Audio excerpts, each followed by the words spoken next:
Welcome to the Deep Dive, where we take your sources and really try to unearth the most fascinating insights, help you cut through all the noise out there. Yeah, get to the heart of it. Exactly.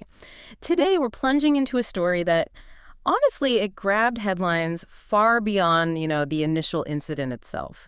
Not just because it was so unusual, but because of the pretty profound questions it raises about law, society, our whole relationship with the animal kingdom, really. It's quite a tangle. We're talking about that news out of Tokyo, a taxi driver, a pigeon, just a regular pigeon, and an arrest that really got people talking worldwide. It certainly did. So our mission today is basically to unpack what exactly went down, why did it resonate so much, and what does it tell us about how different cultures, maybe even different individuals, view the importance of animal life. It's one of those cases, that seems almost trivial on the surface. A Yeah. driver, a bird, simple. But as we dig into the articles and the reports you sent over, you start to see it opens up this really rich, kind of nuanced conversation. Legal systems, ethics in shared spaces. Yeah, urban spaces especially. Exactly. And even like societal priorities and how they actually play out in real legal decisions. Yeah. It definitely challenges assumptions about what counts as a serious incident. Okay, so let's really get into it. The core of this deep dive is Atsushi Ozawa, right? A 50-year-old taxi driver in Tokyo. The initial reports, they paint a pretty stark picture. It was November, he stopped at a traffic light. Standard situation. Totally standard, but when it turns green, he doesn't just, drive off normally. Yeah. The allegation is he floored it, sped off at maybe 60 kilometers an hour, what's that, about 37 miles per hour? It's pretty quick from a standstill. Right into a flock of pigeons on the road. Yeah. And one was killed, tragically. And the key detail, the one the police statements really hammered home, wasn't just that a bird was hit, but how. Yes. It was described as deliberate, an accelerated action. Yeah. Not just, an unfortunate accident. Which leads us to the driver's reported reasoning.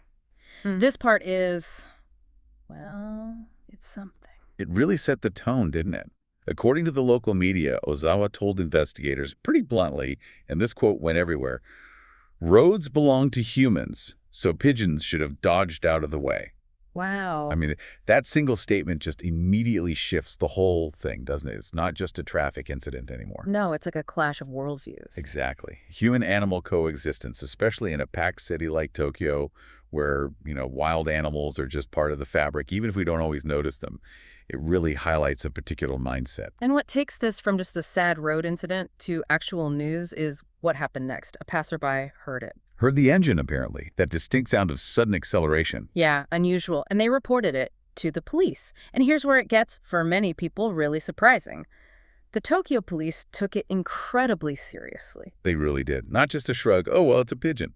Not at all. Your sources, like the Guardian piece, they point out the police actually arranged for a veterinarian to do a post-mortem on the pigeon. A full examination. Right.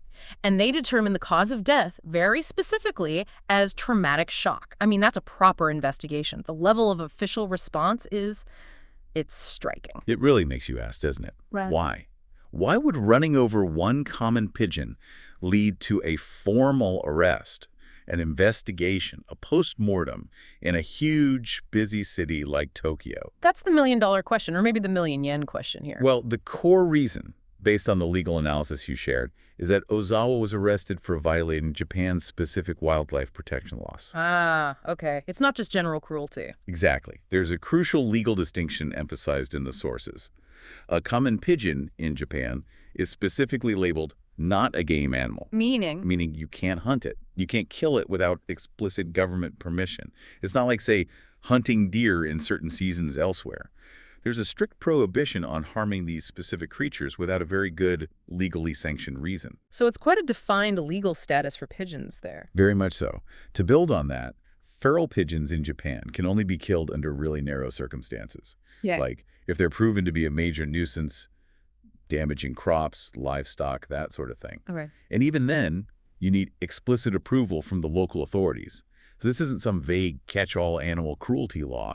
It's a very specific and pretty rigorous legal framework protecting even common urban wildlife. It just highlights a different societal and legal approach, perhaps, than you might find elsewhere. And the police themselves, their wording was strong. They called Ozawa's behavior highly malicious, for a professional driver. Right, and that description, that perception of intent, was apparently a key factor in their decision to actually make the arrest. Which initially raised some eyebrows, right? Both in Japan and internationally, people were surprised. Definitely. But legal experts, cited in places like the New York Times, they quickly jumped in to clarify the police perspective. They basically said the arrest wasn't really about the one pigeon's death, sad as it was. Okay, so what was it about then? It was more about what they called the social harm caused by the deliberate decision to kill a living creature. They saw it as indicating someone who might deliberately run over any animal. Implying a broader disregard for life, a potential danger. That seems to be the thinking, focusing on the intent behind it and what that intent might signal about the person's character, their respect for the shared environment, Got it. And the potential penalties weren't trivial either. No, not at all. If he'd been prosecuted and convicted, the reports mentioned up to a year in prison. Wow. Or a hefty fine, 1,000,000 yen, which is roughly, what, 7,000 US dollars? That's significant. And it's also worth noting, culturally, drivers in Japan are often encouraged to accelerate slowly if birds are on the road.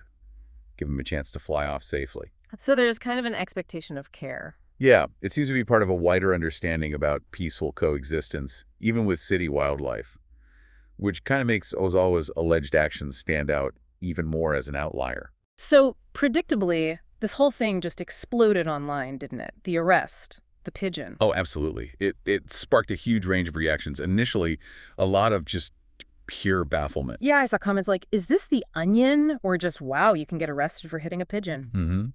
It definitely highlighted what some online users, maybe half-jokingly, called crazy Japan, or found it pure comedy, just that cultural disconnect for some. But beneath that initial, disbelief, A much deeper conversation started bubbling up, especially in the Reddit threads and forums you found. right, focused on the value of animal life. Very much so. A lot of people drew a really strong ethical line. You saw comments like, deliberately killing an animal with your car just for the heck of it is incredibly sick. There's real outrage there. Yeah. And that recurring idea, though people were careful to distinguish it from accidents, that deliberate cruelty to animals can sometimes be a precursor to violence against humans. The deliberate nature was key for many. And you also saw people pointing out alternatives, right? Like he could just honked his horn or something. Exactly. But intentionally killing it, that's crossing the line. There was this real sense that a life was taken casually, needlessly. Especially, as one person put it, in Tokiyo, where pigeons are very comfortable with people here. Nobody messes with them. Haha, yeah, the Pidgikuza comment. That was great. It speaks to a kind of local familiarity, maybe even affection, that makes the driver's actions feel particularly jarring, out of step with the local vibe. Definitely suggests a sort of unspoken social contract with these birds there. But then connecting this to the bigger picture, Yeah. the conversation also went into those tricky areas of perceived hypocrisy. Ah, yes. The comparison. Some people pointed out the seeming irony, right?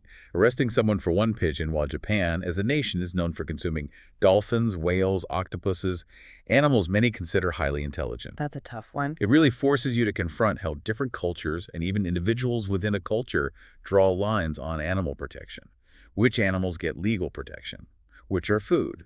It shows animal welfare isn't some universal fixed concept. And that inevitably led to discussions about whataboutism. Right. People calling out the tactic of deflecting by pointing elsewhere, saying it's hard to make progress if every issue gets met with, yeah, but what about? True.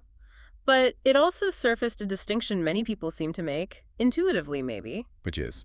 The difference between, say, farming animals specifically to eat them, which, like it or not, is a widespread practice, versus killing an animal just because. Out of spite or malice. Ah, the intent argument again.